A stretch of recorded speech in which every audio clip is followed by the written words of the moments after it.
آج سفارت پاکستان میں یوم یکجہتی کشمیر کے حوالے سے ایک پروگرام کا انعقاد کیا جا رہا ہے۔ ہمارے ساتھ ریاض کی جانی مانی شخصیت ریاض راٹھوڑ صاحب ہیں، جو پیپلز پارٹی کے سرپرست اعلیٰ کہہ سکتے ہیں ہم، اور بہت ہی نفیس انسان ہیں۔ تو آئیے ان سے آج اس کے بارے میں پیغام لیتے ہیں۔ السلام علیکم سر۔ وعلیکم السلام۔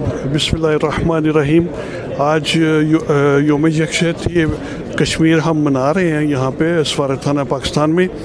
تو میں سمجھتا ہوں کہ جتنے ظلم اور جتنی ریاستی دہشت گردی ہمارے کشمیری بھائیوں پہ ہو رہی ہے، اور جو انہوں نے آرٹیکل 370 ختم کر کے اس کو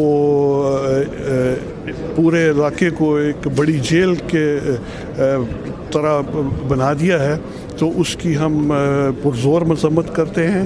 اور پاکستان پیپلز پارٹی اور پاکستانی عوام کشمیریوں کے ساتھ کھڑی ہے، کشمیریوں کے ساتھ کھڑی رہے گی، اور انشاءاللہ تعالیٰ میری دل سے دعا ہے کہ اللہ تعالیٰ ان کی مشکلات آسان فرمائے، اور مجھے قوی امید ہے کہ کشمیر ایک دن آزاد ہو کے رہے گا، کشمیر ایک دن ہندو بنیے کے پنجہ استبداد سے چھوٹ کے رہے گا انشاءاللہ تعالیٰ۔